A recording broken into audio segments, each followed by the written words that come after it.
آبنائے ہرمز پر قبضے کی جنگ مزید شدت اختیار کر گئی ہے اور اب ہم جتنا بھی تناؤ دیکھتے ہیں امریکہ اور ایران کے درمیان وہ آبنائے ہرمز کے قریب دیکھتے ہیں. ہمیشہ ہم سمندر کی بات سن رہے ہوتے ہیں. اب ہم جوہری مواد کی بات اتنی نہیں سن رہے. اب ہم اس کے علاوہ کسی اور طرح کے جو مطالبات ہیں امریکہ کے وہ نہیں سن رہے. ہم یہ سن رہے ہیں کہ آبنائے ہرمز آبنائے ہرمز آبنائے ہرمز, خلیج فارس, خلیج عمان ہم نہیں جانے دیں گے, ہم ناکہ بندی کریں گے. آپ کو صرف یہی بات سنائی دے رہی ہے. تو پوری ایران جنگ کو امریکہ سمیٹ کر اب بمشکل آبنائے ہرمز تک لے آیا ہے اور اس کی ناکہ بندی تک لے آیا ہے اور کوشش کر رہا ہے کہ وہ کسی طرح ایران کا زور توڑے وہاں پر, اس کی گرفت سے اس کو آزاد کرا سکے آبنائے ہرمز کو, لیکن وہ اب تک اس میں کسی طرح بھی کامیاب نہیں ہو سکا ہے. امریکہ آبنائے ہرمز میں بری طرح ناکام ہو چکا ہے اور اس کا پہلا ثبوت یہ ہے کہ جو جان فلن ہے جو ان کے سیکرٹری تھے نیوی کے, ان سے استعفیٰ لے لیا گیا ہے ود این امیڈیٹ افیکٹ. ان کو فوری طور پر نکال دیا گیا ہے اور ان کو فارغ کر دیا گیا ہے اور اب وہاں پہ کسی اور کی تعیناتی ہوگی. جو ان کے وزیر جنگ ہیں پیٹ ہیگزٹ, انہوں نے یہ تیسری بہت بڑی برطرفی کی ہے. پہلے وہ آرمی کے 2 جرنیلوں کو وہاں سے نکال چکے ہیں اور اس کے بعد اب یہ نیوی میں ایک بہت بڑا امریکی نیوی میں بھونچال آیا ہے اور ان کا سب سے بڑا جو ان کا سربراہ تھا, ایک طرح سے آپ کہہ سکتے ہیں نیوی سے ہٹ کے جو سویلین سربراہ تھا, اس کو نکال دیا گیا ہے. تو یہ بنیادی طور پہ عدم اعتماد ہے امریکہ کی بحریہ پہ, امریکہ کی حکومت کا, اور انہیں اس بات کا اب اندازہ ہو چکا ہے, یہ اعتراف بھی ان کی طرف سے آ چکا ہے کہ امریکی بحریہ جو ہے وہ ناکام ہو چکی ہے, بری طرح ناکام ہو چکی ہے, ناکہ بندی میں بھی ناکام ہو چکی ہے, ایران کو روکنے میں بھی ناکام ہو چکی ہے اور وہ اس میں بھی ناکام ہو چکی ہے کہ جو ممالک امریکہ پر اعتماد کر کے آبنائے ہرمز کو پار کر کے جانا چاہتے ہیں, وہ امریکہ کے حفاظتی حصار میں آبنائے ہرمز کو پار کر کے گزرنا چاہتے ہیں, خلیج فارس کی طرف یا خلیج عمان کی طرف جانا چاہتے ہیں, تو ان ممالک کو بھی یہ پتہ چل چکا ہے کہ امریکہ تحفظ دینے میں مکمل طور پر ناکام ہو چکا ہے. اور اگر ہمیں آبنائے ہرمز کو پار کرنا ہے, وہاں سے گزرنا ہے, تو ہمیں ایران کی ہی اجازت لینی پڑے گی, اسی سے بات کرنی پڑے گی, اسی سے ایک کوڈ لینا پڑے گا اور اس کے بعد جا کے ہم آبنائے ہرمز کو پار کر سکیں گے. اور اس کے ساتھ ساتھ جو دوسرا ایک بہت بڑا ثبوت ہے جو بتاتا ہے, جو اشارہ کرتا ہے, بلکہ واضح طور پہ بتاتا ہے کہ آبنائے ہرمز پہ ایران کا کنٹرول ہے, وہ یہ ہے کہ اب تک جب سے انہوں نے ناکہ بندی شروع کی ہے 13 اپریل سے تقریباً,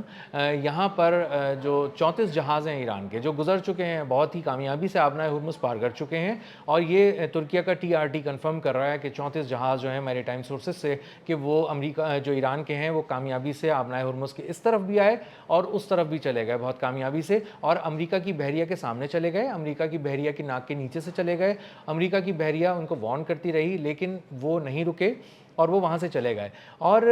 مجموعی طور پہ جو ان کو بہت زیادہ سپورٹ تھی وہ ایران کی نیوی کی تھی, اور ایران کی نیوی کے ایک مکمل حفاظتی حصار میں وہ تمام تجارتی جہاز, کارگو ویسلز وہاں سے گزرے اور ان کو باقاعدہ چیلنج کرنے کی کوشش کی امریکہ کی بحریہ نے, اور سگنلز دینے کی کوشش کی, ریڈیو پیغامات دیے کہ آپ امریکی بحریہ کے سامنے سے گزر رہے ہیں, ہم آپ کو نشانہ بنانے والے ہیں, آپ رک جائیں, اپنا رخ موڑ لیں اور واپس ہو جائیں. لیکن ایران کی جو جہاز تھے وہ نہیں واپس ہوئے, لیکن تمام تر جو امریکی وارننگز کے باوجود ایران کے جہاز وہاں سے گزر گئے اور کامیابی سے گزر گئے. ایران کا ایک جہاز تھا, اس کا نام تھا سیلیسٹی, وہ ایک سپر ٹینکر تھا, تقریباً اس میں 20 لاکھ بیرل کروڈ آئل تھا, وہ آ رہا تھا ملیشیا کے پورٹ سے. 2 دن پہلے وہ بھی پہنچا اور اس کو باقاعدہ وارننگ دی گئی امریکہ کی بحریہ کی جانب سے, لیکن وہ نہیں رکا اور اس کو کہا گیا کہ ہم آپ کو تباہ کر دیں گے, لیکن وہ اس کے باوجود نہیں رکا اور بہت ہی زوردار قسم کے جو ہارن ہوتے ہیں جو سمندروں میں بجائے جاتے ہیں وہ بجاتا ہوا وہاں سے نکل گیا اور اپنی پورٹ پہ پہنچ گیا. اور اپنی جب پورٹ پہ وہ کامیابی سے پہنچ گیا تو وہاں پر جشن منایا گیا کہ وہ کامیابی سے وہاں پہنچ گیا, امریکہ کو چیلنج کر کے پہنچ گیا. تو امریکہ بنیادی طور پہ آبنائے ہرمز پہ جو کنٹرول کے حوالے سے اپنی ناکہ بندی کے ذریعے دنیا کو دکھانا چاہتا تھا کہ وہ اس کی ناکہ بندی ہے,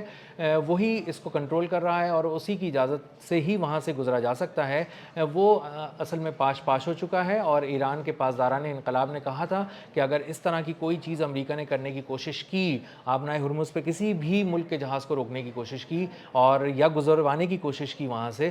تو ہم کچھ ایک نیا سرپرائز دیں گے, وہ امریکی بحریہ کے لیے زیادہ دردناک ہوگا اور اس کو بہت زیادہ گھائل کر دے گا. اب ایرانی سرپرائزز اس وقت بہت زیادہ خبروں میں ہیں کیونکہ باقر غالباف جو ان کے ایرانی پارلیمنٹ کے اسپیکر ہیں، جو لوز ٹاک نہیں کرتے،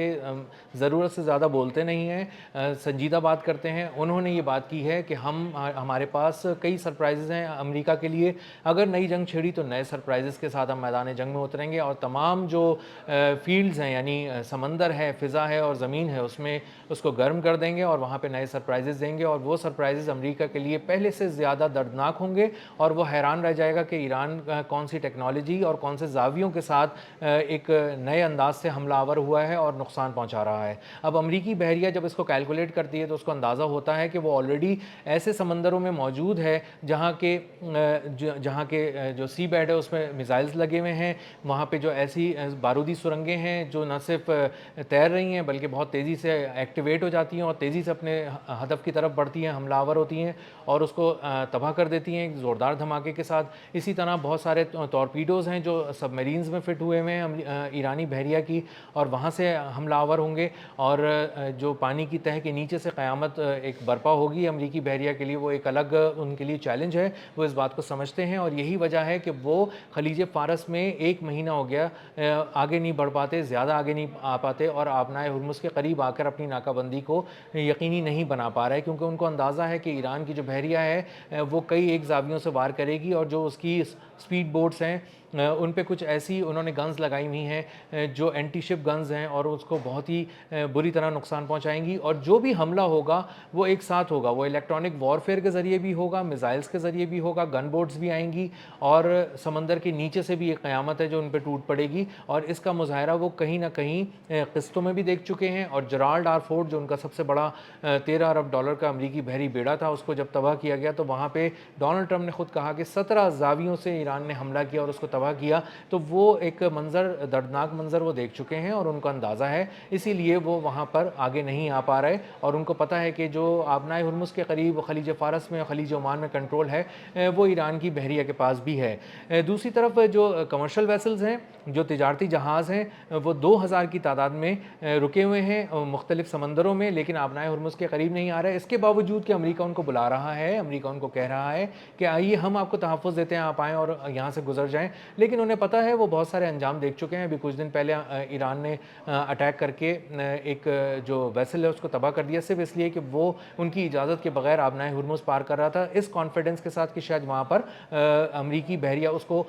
مدد دے گی اور اس کو گزرنے دے گی اور کوئی پرابلم نہیں ہوگی اس کو، لیکن وہ تباہ ہو گیا اور وہ اس کو ناقابل تلافی نقصان پہنچا، اور وہ اس کے بعد تمام جو دیگر بحری جہاز تھے جو کارگو لے کے جا رہے تھے وہ پیچھے ہٹ گئے۔ تقریباً 2000 جہاز بتائے جا رہے ہیں کہ آبنائے ہرمز کے قریب ہیں، ایک ٹریفک جیم ہوا ہوا ہے سمندروں میں، اور 20,000 کے قریب جو ہیں وہ سیلرز پھنسے ہوئے ہیں ان جہازوں میں، اور وہ انتظار کر رہے ہیں اس جنگ بندی کا، مستقل جنگ بندی کا، جس کے بعد ان کے کارگوز جو ہیں وہ بہت ہی آرام سے، بہت فریلی یہاں سے موو کر سکیں گے اور آبنائے ہرمز کی 2 طرف جا سکیں گے۔ لیکن اب تک جو ثابت ہوا ہے وہ یہی ہوا ہے کہ ایران نے اپنی گرفت مضبوط کی ہوئی ہے، اس کے 34 جہاز اب تک آبنائے ہرمز پار کر چکے ہیں، بحفاظت پار کر چکے ہیں، ایک نیوی ویسل، ایک تجارتی جہاز جو اس کی اجازت کے بغیر آبنائے ہرمز کے قریب آ رہا تھا تباہ کر دیا گیا، امریکہ کی بحریہ کو محدود کر دیا گیا، اس کی ناک کے نیچے سے ایران کی اجازت سے جہاز آ جا رہے ہیں اور وہ بے بس ہیں اور کچھ نہیں کر پا رہے، جس سے ثابت ہوتا ہے کہ ایران کا کنٹرول اس پر بہت زیادہ پکڑ جو ہے وہ بہت مضبوط ہے آبنائے ہرمز پہ، اور آنے والے دنوں میں بھی امریکی بحریہ کے پاس کوئی ایسا مؤثر پلان نہیں ہے جس پر عمل کر کے وہ آبنائے ہرمز کو اپنی گرفت میں لے سکیں۔ اب تک کے لیے اتنا ہی، ملتے ہیں اگلے ولاگ میں کسی نئے خبر، نئے تجزیے اور نئے زاویے کے ساتھ۔ اللہ حافظ۔